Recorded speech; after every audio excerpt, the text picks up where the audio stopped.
والصلاة والسلام على سيد الأنبياء والمرسلين أما بعد فأعوذ بالله من الشيطان الرجيم بسم الله الرحمن الرحيم والذي جاء بالصدق وصدق به أولئك هم المتقون صدق الله مولانا العظيم إن الله وملائكته يصلون على النبي يا أيها الذين آمنوا صلوا عليه وسلموا تسلیما بآواز بلند مل کے محبت ادب و احترام کے ساتھ پڑھیں الصلاۃ والسلام علیک یا سیدی یا رسول اللہ الصلاۃ والسلام علیک یا سیدی یا حبیب اللہ الصلاۃ والسلام علیک یا سیدی یا رحمت للعالمین وعلی آلک واصحابک یا خاتم النبیین. احباب ذی وقار، جماعت اللہ کا یہ ماہ مبارک جاری و ساری ہے. اس ماہ مقدس کی 22 تاریخ کو خلیفہ اول جانشین مصطفیٰ یار غار و یار غزار حضرت سیدنا صدیق اکبر رضی اللہ تعالی عنہ کا یوم وصال ہے. ان کی بارگاہ میں خراج عقیدت پیش کرنے کے لیے چند معروضات گوش گزار کروں گا. اسلام ایک قدر والا دین ہے، قدر والا مذہب ہے. جو اسلام کی خاطر اپنی قربانیاں پیش کرے وہ اسلام اتنی قدردان ہے کہ صدیاں بیت جائیں ان کا خدمت کرنے والوں کا نام بھی باقی رہتا ہے، ان کا کام بھی باقی رہتا ہے. ایک اخلاص کی برکت ہوتی ہے کہ اللہ تعالیٰ اس مشن چلانے والے کے مشن کو ہمیشہ زندہ رکھتا ہے. اس اخلاص والے انسان کی برکت سے جو بھی ساتھ جڑتا جائے اللہ تعالیٰ اس کو برکتوں سے نوازتا ہے. حضرت سیدنا صدیق اکبر رضی اللہ تعالیٰ عنہ کی وہ وفائیں کہ حضور نبی رحمت صلی اللہ علیہ وآلہ وسلم سیدنا صدیق اکبر کو دعائیں دیا کرتے تھے. دعا کے جملے کیا تھے؟ امام ترمذی نے ذکر کیا رحم اللہ و ابا بکر، اللہ تعالیٰ میرے ابو بکر پر رحم کرے. میرے ابو بکر کے ساتھ رحمت کا معاملہ، رب کے کرم کا معاملہ، رب کی مہربانی کا معاملہ ہو. اے اللہ کے محبوب، ساری امت کے ساتھ آپ کی نظر رحمت ہے، نظر عنایت ہے، اور آپ سیدنا صدیق اکبر رضی اللہ تعالیٰ عنہ کو خصوصی دعاؤں کا اعزاز دے رہے ہیں. تو میرے آقا کریم صلی اللہ علیہ وسلم نے ان کی وفاؤں کا تذکرہ کرتے ہوئے فرمایا میرا ابو بکر وہ ہے حاملنی دار الہجرہ. فرمایا کہ جب ہجرت کی رات ہوئی اور جب اپنے اور بیگانے سارے دشمن ہوئے، فرمایا میرا ابو بکر مجھے اپنے کندھوں پہ سوار کر کے ہجرت کا سفر مجھے کرا رہا. حاملنی دار الہجرہ. اور فرمایا کہ جب لوگوں نے نکاح کرنے سے اپنی بیٹیوں کا میرے ساتھ انکار کر دیا، فرمایا کہ زوجنی ابنتہ، فرمایا ابو بکر وہ ہے کہ جس نے اپنی بیٹی کا محمد کے ساتھ نکاح کیا.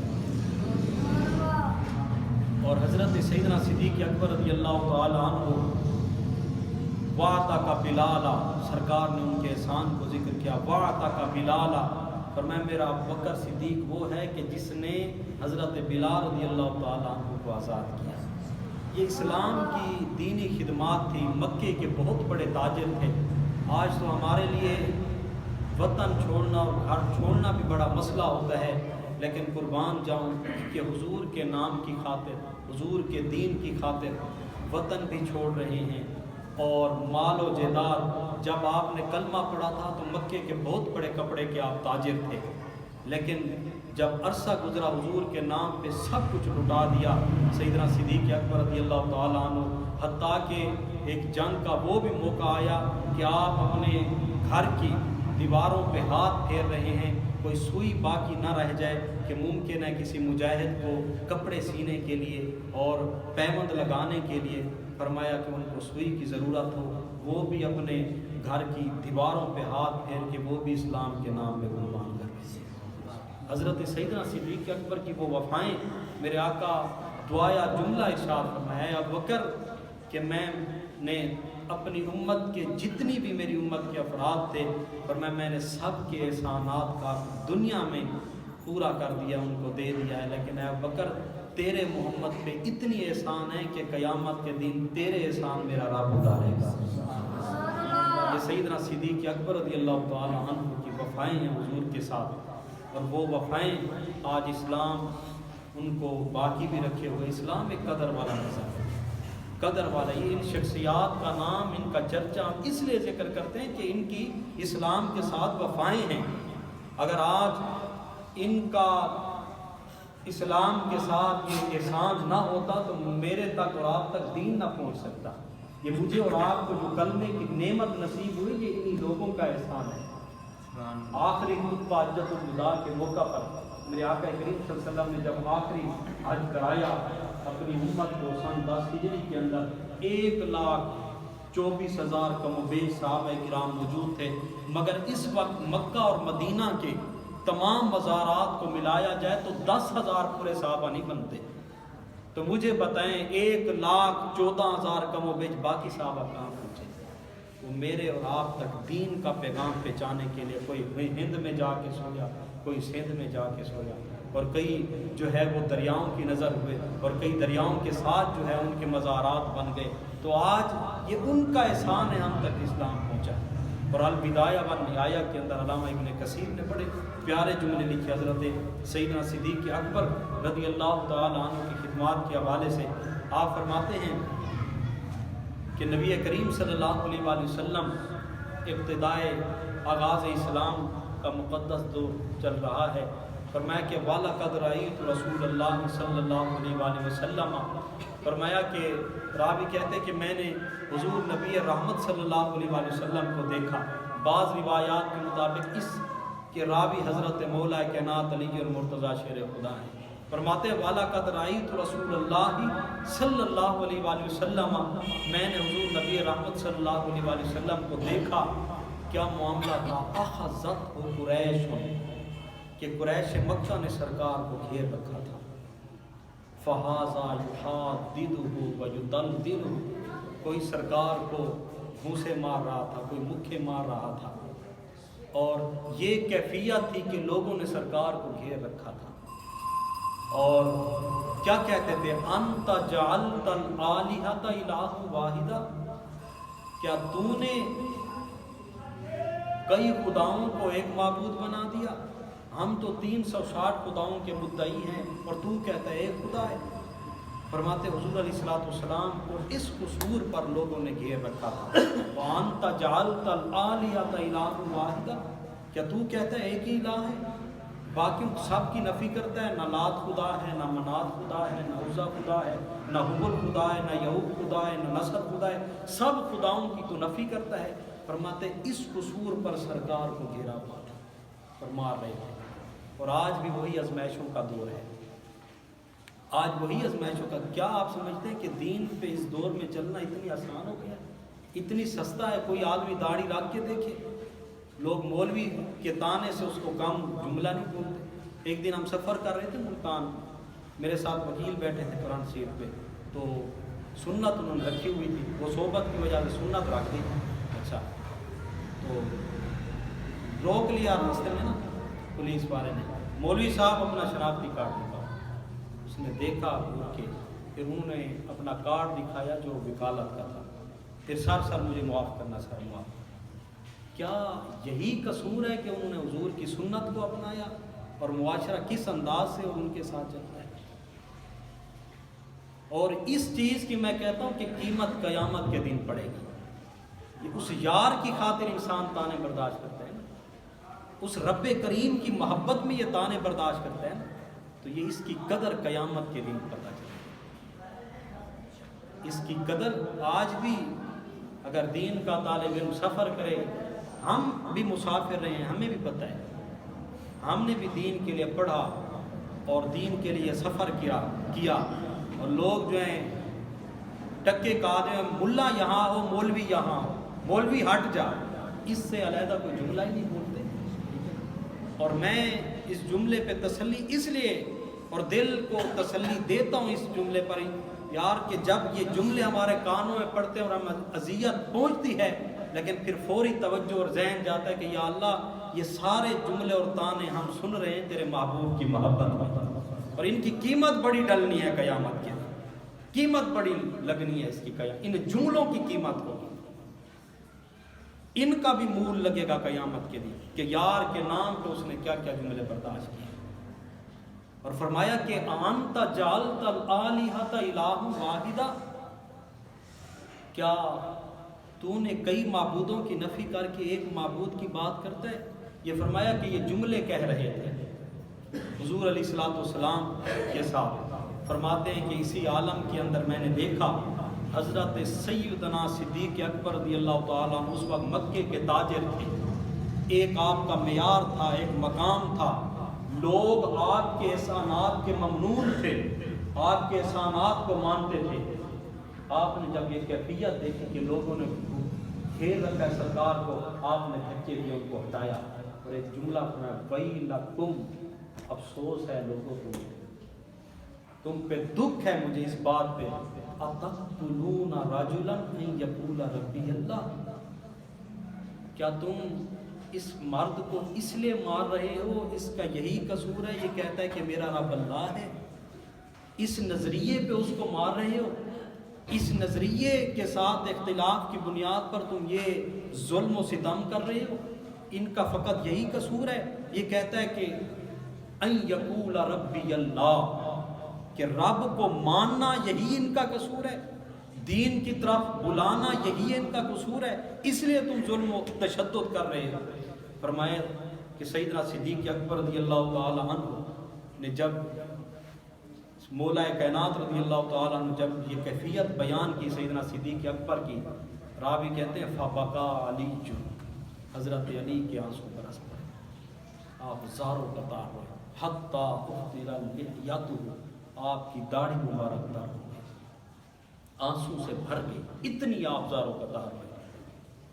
وہ اس منظر کو یاد کر کے اور اس نظارے کو دیکھ کر آپ زاروں قطار روتے رہے، اور پھر آپ نے فرمایا صحابہ یہ بتاؤ اس مرد کے حوالے سے تمہارا کیا خیال ہے جو قوم موسیٰ کے اندر جب فرعون کے ظلم و ستم بڑھے اور کوئی آدمی یہ گوارا نہیں کرتا تھا کہ میں جناب موسیٰ علیہ السلام کا کلمہ پڑھ کے کہوں لا الہ الا اللہ موسیٰ کلیم اللہ، کوئی آدمی گوارا نہیں کرتا تھا، مگر بنی اسرائیل کا ایک مرد تھا، فرعون کے خاندان کا ایک مرد تھا جس نے کلمہ پڑھا، قرآن نے اس کا تذکرہ کیا، وقال رجل مؤمن من آل فرعون، آل فرعون کا ایک مومن مرد تھا جس نے ایمان کا اقرار کیا، ان یقول ربی اللہ، جس نے کہا کہ میں کہتا ہوں میرا رب اللہ ہے، لیکن قرآن کہتا ہے کہ اس نے اپنے ایمان کا اعلان نہیں کیا،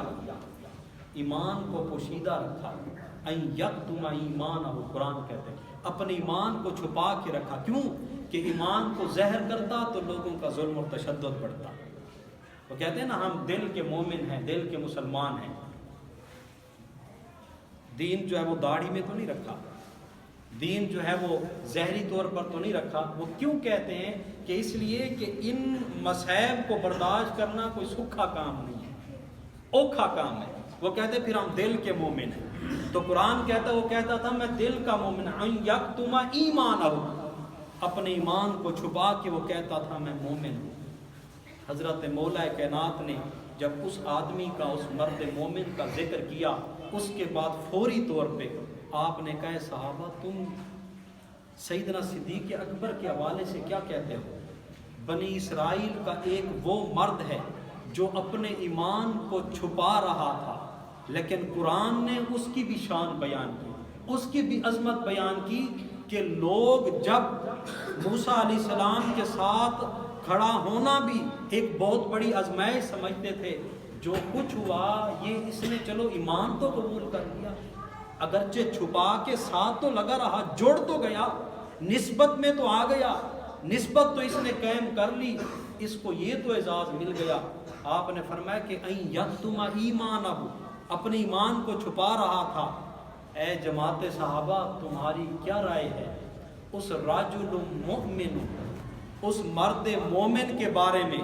فرمایا کہ جو اپنے ایمان کو چھپا نہیں رہا تھا، یعلن ایمانہ، اپنے ایمان کا اعلان کر رہا تھا، سبحان اللہ، اور کھل کے سرکار علیہ السلام کے دفاع کے لیے کھڑا تھا، اور حضور علیہ السلام کے نام پہ اپنا مال جان سب کچھ لٹا رہا تھا۔ فرمایا اس مرد مومن سیدنا صدیق اکبر کے حوالے سے تمہاری کیا رائے ہے، تم کیا کہتے ہو؟ پھر صحابہ کرام خاموش ہو گئے۔ آپ نے پھر جملہ کہا فواللہ، خدا کی قسم، فواللہ خدا کی قسم، لساعۃ من ابی بکر، سیدنا صدیق اکبر رضی اللہ تعالی عنہ کی ایک گھڑی زندگی کی خیر من ملأ الارض من آل فرعون، فرمایا آل فرعون کی پوری زندگی کی گئی نیکیاں سیدنا صدیق اکبر کی زندگی کے ایک لمحے کا بھی مقابلہ نہیں کر سکتا۔ اور جب سیدنا فاروق اعظم کا دور آیا اور لوگوں نے آپ کی خدمات کی عزتیں اور شانیں بیان کی، لوگ کہتے رہے، آپ نے لوگوں کا اجتماع اکٹھا کیا، منبر پہ تشریف لائے اور ایک جملہ ارشاد فرمایا۔ آپ نے فرمایا اے لوگو، میں سن رہا ہوں کہ کچھ لوگ مجھے سیدنا صدیق اکبر پہ فضیلت دینا چاہتے ہیں، لیکن یاد رکھو کہ سیدنا صدیق اکبر کی ایک رات کی نیکی، سیدنا صدیق اکبر کی ایک رات کی نیکی جو حضور کی محبت میں، حضور کی خاطر حضور کو کندھوں پہ اٹھا کے، حضور علیہ السلام سے 2 سال عمر میں چھوٹے تھے، اکٹھی اللہ تعالیٰ نے عمر دی، سرکار نے بھی بوقت وصال 63 سال عمر پائی، سیدنا صدیق اکبر نے بھی 63 سال عمر پائی، اور 2 سال بعد سرکار کے وصال کے 2 سال بعد آپ کا وصال ہوا، حضور کی محبت میں آپ کا وصال ہوا، جدائی کے اندر آپ کو جو غم تھا، وہ دکھ تھا، اس وجہ سے آپ کا وصال ہوا۔ فرماتے جو حضور کی محبت میں انہوں نے حضور کے لیے قربانیاں دی اور سفر ہجرت کرایا، غار ثور میں لے گئے، فرمایا عمر فاروق کی ساری زندگی کی نیکیاں ایک پلڑے میں رکھی جائیں اور ابو بکر صدیق کی ایک غار والی نیکی دوسرے پلڑے میں رکھی جائیں، فرمایا عمر کی ساری زندگی کی نیکیاں کم ہو جائیں گی، ابو بکر کی ایک غار والی نیکی پر بڑھ جائے گی۔ فواللہ لساعۃ من ابی بکر خیر من آل فرعون، میں آل فرعون کا جو مرد تھا جو ایمان کو چھپا رہا تھا، اللہ نے اس کی عزتیں اور شانیں بیان کی، فرمایا وہ سیدنا صدیق اکبر کی نیکیوں کا مقابلہ نہیں کر سکتا۔ یہ اسلام کے ساتھ سیدنا صدیق اکبر کی وفائیں ہیں، اسلام کے ساتھ۔ آج کے اس کھوٹے دور میں، اس دور کے اندر جو آزمائشوں کا دور چل رہا ہے، اگر اس دور میں ایک چھوٹا سا بچہ جب قرآن پڑھنے کے لیے بیٹھتا ہے، اللہ کے قرآن کو اٹھا کے پڑھتا ہے، میرے آقا فرماتے ہیں 4 چیزوں کی بنیاد پہ اللہ تعالیٰ زمین پہ عذاب نازل نہیں کرتا، ان میں سے ایک سبب یہ بھی ہے، ایک چھوٹا بچہ جب قرآن پڑھنے کے لیے قرآن کو اٹھاتا ہے، اس کا جسم، ننھا منھا جسم جھومتا ہے، وہ پڑھ رہا ہوتا ہے الحمدللہ رب العالمین الرحمن الرحیم مالک یوم الدین، جب وہ قرآن پڑھتا ہے اور اس کا جسم جھومتا ہے، اس جھومنے والے جسم کی برکت سے اللہ تعالیٰ آنے والے عذاب کو ڈال دیتا ہے۔ آج اگر اس روئے زمین پہ اتنی جرائم، اور ہم اتنی کرمنل ہو گئے ہیں، اتنی جرائم کر رہے ہیں، لیکن اس کے باوجود اگر ہمارے چہرے سلامت ہیں، ہمارا رزق بند نہیں ہوا، تو یہ سمجھ لیں یہ میری اور آپ کی ریاستوں کا نتیجہ نہیں ہے، یہ یا کملی والے آقا کی نگاہ کرم کا نتیجہ ہے، یا ان قرآن پڑھنے والوں کا نتیجہ جو اللہ کی محبت میں ان کا جسم جھوم رہا ہوتا ہے، ان کا جسم جھوم رہا ہوتا ہے۔ آج تو پتہ نہیں معاشرہ کہاں سے کہاں پہنچ گیا۔ حضرت سعید رضی اللہ تعالیٰ عنہ، حضور نبی کریم صلی اللہ علیہ وسلم کے ایک صحابی ہیں، آج جوانیوں کو اللہ کے دین کے لیے لگاؤ، دین کے لیے آپ اپنی جوانیوں کو وقف کرو، ان کی بڑی قدر ہے اللہ کے ہاں، جوانی کی بڑی قدر ہے۔ میرے آقا ارشاد فرماتے ہیں کہ سبعۃ یظلھم اللہ فی ظلہ یوم لا ظل الا ظلہ، فرمایا کہ 7 خوش نصیب اشخاص ہیں کہ قیامت کے دن اللہ تعالیٰ ان کو اپنے عرش کا ٹھنڈا سایہ نصیب فرمائے گا۔ 7 خوش نصیب آدمیوں کو، ان میں سے ایک وہ بھی مرد ہے، رجل شاب نشا فی عبادت اللہ، فرمایا وہ نوجوان مرد کہ جس نے اللہ کے دین کی خاطر اپنی جوانی کو وقف کر دیا، اس کی جوانی وقف ہو گئی اللہ کے دین کے لیے، فرمایا اللہ تعالیٰ اس بندے کو قیامت کے دن عرش کا ٹھنڈا سایہ نصیب فرمائے گا۔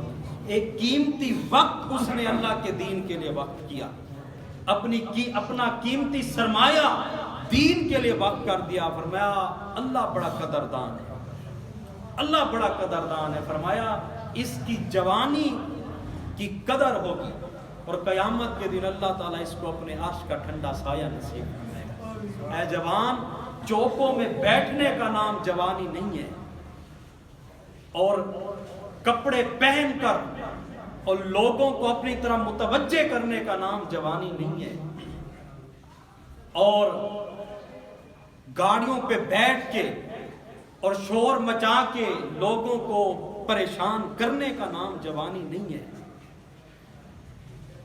جوانی اللہ کے نام کی خاطر اس راہ کے مسافر بننے کا نام ہے، اور اس راہ کو قبول کریں اور اس کی قدر ہوگی قیامت کے دن۔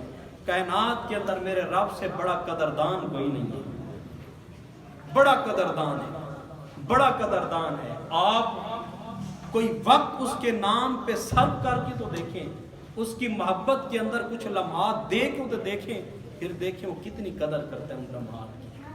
ہمارے ہاں تو وہ خلوص نہیں رہا، وہ برکت نہیں رہی ہمارے ہاں۔ شاب نشا فی عبادت اللہ، اور وہ مرد مومن رجل قلبہ یعلق بالمسجد، فرمایا وہ مرد مومن کہ جس کا دل مسجد کے اندر لٹکا رہتا ہے، وہ مرد مومن جس کا مسجد کے اندر دل لٹکا رہتا ہے، فرمایا اس کو بھی اللہ تعالیٰ اپنے عرش کا ٹھنڈا سایہ نصیب فرمائے گا۔ سبحان اللہ۔ آج تو کیفیت یہ ہوتی ہے کہ خطبے کے وقت جوان آئیں گے اور دعا سے پہلے چلے جائیں گے۔ کیا کیفیت ہے؟ یعنی یہ ہمارے ایمان کی کیفیت ہے، ایمان کا منظر ہے، یہ ایمان کا ایک جائزہ ہوتا ہے۔ ہر جمعہ کو انسان دیکھے کہ میں کس کٹہرے میں کھڑا ہوا ہوں اور کس نہج پہ میں کھڑا ہوا، کہ میری قلبی کیفیت کیا ہے، میرے دل کا میلان کیا ہے۔ یہ رب کی رحمت ہوتی ہے کہ انسان کا دل اگر نیکیوں کی طرف لگ جائے، انسان کا دل میل ہو جائے اللہ کے ذکر اور فکر کی طرف، یہ رب کا کرم ہوتا ہے۔ تو آج تو ہمارے 5 منٹ بھی مسجد میں بیٹھنا بڑا مسئلہ ہوتا ہے کہ ہم رسمی طور پر ایک جس کو کہتے ہیں نا عادت اور عبادت میں فرق ہے۔ ہم آج یہ جھکنا فقط عادت کا ہم نے بنا رکھا ہے، جھکنا عادت اور عبادت میں فرق رکھیں کہ آپ کا دل بھی اللہ کی طرف میل ہو، اس کے حضور اس کی چوکھٹ میں جب آ گئے ہیں تو پھر سکون اور لذت بھی آپ کے دل کو محسوس ہو۔ یہ اس وقت وہ کہتے ہیں نا، کسی نے پوچھا کہ زندگی میں سکون نہیں ہے، کیسے سکون ہے؟ فرمایا نماز کو سکون کے ساتھ پڑھو، اللہ تمہاری زندگیوں میں سکون پیدا کرے۔ نماز کو سکون کے ساتھ پڑھو۔ جب ہم اللہ کے ذکر کو ہی بے سکونی سے ادا کرتے ہیں تو پھر کیسے زندگی میں سکون ہے، کیسے زندگی کے اندر جو ہے وہ سکون ہے اور ہمیں راحت محسوس ہو۔ تو اللہ کے ذکر کو سکون کیا، اس لیے تو میرے آقا کریم صلی اللہ علیہ وسلم نے نوافل کے اندر دعاؤں کا آپ نے ان کو شامل رکھا۔ یہ تعلیم امت کے لیے، تعلیم امت کے لیے آپ اپنے نوافل جب پڑھتے ہیں، نوافل کے اندر قیام میں کھڑے ہیں، قل شریف پڑھ کے کچھ دعائیں اسی قیام میں مانگیں، پھر دیکھیں ان کی لذت۔ اگر آپ کی توجہ ہے، دیکھیں نا، اگر انسان قرآن کریم کو تلاوت کرے تو زبان بولتی ہے، اگر آنکھوں سے پڑھے تو پھر نگاہوں کے ساتھ، دماغ کے ساتھ، پھر وہ ترجمے کا اصول ہوگا. اگر روح کے ساتھ پڑھے، قلب کے ساتھ پڑھے، تو پھر ایک اور باطنی علم ہے وہ اللہ تعالیٰ بندے کو نصیب فرما دیتا ہے. وہ سکون کی صورت میں اس کو ملنا شروع ہو جاتا ہے. تو نماز کو، عبادت کو آپ سکون کے ساتھ ادا کریں، دعاؤں کو شامل کریں اور پوری توجہ کے ساتھ نماز کو پڑھیں. نوافل پڑھ رہے ہیں، آپ نے مانگنا اسی نماز کے اندر اللہ کے حضور مانگے. نوافل کے اندر، قیام کے اندر دعا مانگے، اللہم اجعل فی قلبی نورا وفی نفسی نورا وفی روحی نورا وفی سمعی نورا وفی بصری نورا وفی لسانی نورا وفی دمی نورا وفی عظمی نورا وعن جمینی نورا وعن شمالی نورا ومن فوقی نورا ومن تحتی نورا ومن امامی نورا ومن خلفی نورا واطنی نورا واجعل لی نورا واجعلنی نورا. اللہ میرے کانوں میں بھی حقیقی نور نصیب فرما، زبان کو بھی حقیقی نور نصیب فرما، دل کو بھی حقیقی نور نصیب. میرے دائیں بھی نور ہو، بائیں بھی نور ہو، آگے بھی نور ہو، پیچھے بھی نور ہو، اوپر بھی نور ہو، نیچے بھی نور ہو. نور کا ایک حصار ہو. یا اللہ مجھے اپنی نگاہوں میں رکھ، مجھے نفس و شیطان کے سپرد نہ کر، اپنے نگاہ کرم کے رکھ. یہ دعاؤں کو شامل کریں اور نماز کے اندر یہ مانگے، اللہم انا نعوذ بک من الہم والحزن ونعوذ بک من العجز والکسل ونعوذ بک من الجبن والبخل ونعوذ بک من غلبۃ الدین وقہر الرجال. اللہ کے حضور مانگے، اللہم اجعلنی من عبادک الصالحین، اے اللہ مجھے اپنے صالحین بندوں میں رکھ، مجھے اس سنگت سے، اس دوستی سے دور رکھ جو تیرے راستے سے مجھے دور کر دے، جو یار کی دہلیز سے دور کر دے، جو یار کی چوکھٹ سے دور کر دے. یا اللہ اس سنگت سے مجھے دور کر دے. اللہم اجعلنی من عبادک الصالحین، یا اللہ صالحین کی سنگت نصیب فرما. واجعلنی من عبادک الشاکرین، یا اللہ شکر گزار بندوں کی سنگت نصیب فرما. واجعلنی من عبادک الصابرین، یا اللہ صبر کرنے والوں کی سنگت دے. واجعلنی من التوابین، یا اللہ ان توبہ کرنے والوں کی سنگت دے جب جرم ہوتا ہے تو کہتے ہیں یا اللہ غلطی ہو گئی ہے معاف کر دے، یا اللہ غلطی ہو گئی معاف کر دے. سرکشی کے اندر مزید نہیں بھٹکتے پھرتے، فوری توبہ کر لیتے. یا اللہ اکیلا انسان ہوں، کمزور انسان ہوں، نفس بھی دشمن ہے، شیطان بھی دشمن ہے، انسان بھی دشمن ہے. یا اللہ میں اکیلا کمزور انسان ہوں، اپنی نگاہ کرم کے اندر مجھے رکھ. وَاجْعَلْنِي مِنَ الْمُتَطَہِّرِينَ، یا اللہ مجھے پاکیزہ بندوں میں رکھ، پاکیزہ بندوں کے اندر میرا شمار کر. اللہ کے حضور یہ دعائیں مانگے. وَنَسْتَغْفِرُ اللَّهَ الْعَظِيمَ، یہ نماز کے اندر نوافل میں شامل کریں. وَنَسْتَغْفِرُ اللَّهَ الْعَظِيمَ وَنَسْتَغْفِرُ اللَّهَ الَّذِي لَا إِلَٰهَ إِلَّا هُوَ الْحَيُّ الْقَيُّومُ وَنَتُوبُ إِلَيْهِ وَلَا حَوْلَ وَلَا قُوَّةَ إِلَّا بِاللَّهِ الْعَلِيِّ الْعَظِيمِ. کتنی عظیم جملہ ہے یہ، وَلَا حَوْلَ وَلَا قُوَّةَ. کوئی پھرنا نہیں ہے، کوئی کسی بندے کے پاس طاقت نہیں ہے، اگر چاہے میں بچنا چاہوں ان جرائم سے نہیں بچ سکتے، الا باللہ العلی العظیم. یا اللہ میرے چاہنے کے باوجود بھی میں کچھ نہیں کر سکتا، میں اپنی طاقتیں لگانے کے باوجود بھی میں کمزور انسان ہوں، کچھ نہیں کر سکتا. ولا حول ولا قوت، نہیں میرے پاس طاقت، نہیں میرے پاس جرت، لیکن یا اللہ ایک آسرا ہے، الا باللہ العلی العظیم. تیرے نام کا بہت بڑا آسرا ہے، تیرے نام کا بہت بڑا. یہ واسطے پیش کر کے اللہ کے حضور مانگے. کبھی خلوص کے ساتھ مانگ کے تو دیکھیں. یہ ایک سجدہ ہے جسے تو گراں سمجھتا ہے، ہزار سجدوں سے دیتا ہے نجات. ایک دہلیز پہ جھکنا سیکھنے، ہزار دروازوں سے، ہزار دہلیزوں پہ جھکنے سے آپ کو ایک جھکنا پیدا دے جائے. اسی کے ساتھ لو لگا کے کچھ مانگے اس کے حضور. جو اپنے غم اور دکھڑے آپ اپنے دوستوں سے شیئر کرتے ہیں، دوستوں کو بتاتے ہیں، کبھی 2 نفل پڑھ کے سر سجدے میں رکھ کے ان دکھوں کا اللہ کے حضور ذکر کر کے بھی دیکھیں، پھر مجھے بتانا وہ دکھوں کا کیسے مداوع کرتا ہے. اس نے کہا تؤتی الملک من تشاء وتعز من تشاء وتذل من تشاء بیدک الخیر. اور میں کائنات کی ساری بھلائیاں میرے دست قدرت کے اندر ہیں. میں نے اپنے پاس رکھی ہوئی ہے۔ فرمایا مجھ سے مانگ کے تو دیکھو، کبھی اپنا یہ دل جوڑ کے تو دیکھو کہ اللہ تعالیٰ کتنی کریم ہے۔ کبھی نماز کو سکون کے ساتھ ادا کر کے تو دیکھیں، خشوع کے ساتھ، خضوع پوری توجہ کے ساتھ، جو لفظ آپ زبان سے ادا کر رہے ہیں ان پہ ذہن پورا آپ کا متوجہ ہو، ذہن۔ اور یہ نماز کی بے ادبی ہوتی ہے، زبان سے آپ جملے ادا کریں اور دماغ آپ کا گھر میں، یہ اللہ کے قرآن کی بے حرمتی ہوتی ہے کہ یار یہ مجھ سے ہم کلام ہے، بندہ مجھ سے کلام کر رہا ہے اور اس کی توجہ کسی اور طرف ہے، اور یہ کسی اور کو ترجیح دے رہا ہے، کسی اور کو اس نے غلبہ دیا ہوا ہے، زبان سے رسماً یہ الحمد شریف پڑھ رہا ہے اور توجہ کسی اور طرف ہے۔ تو کبھی پورے غور کے ساتھ، تفکر کے ساتھ نماز کو سکون کے ساتھ ادا کریں، آپ کی زندگیوں میں سکون آ جائے گا۔ اللہ تعالیٰ یہ چند کلمات منظور فرمائے۔ وآخر دعوانا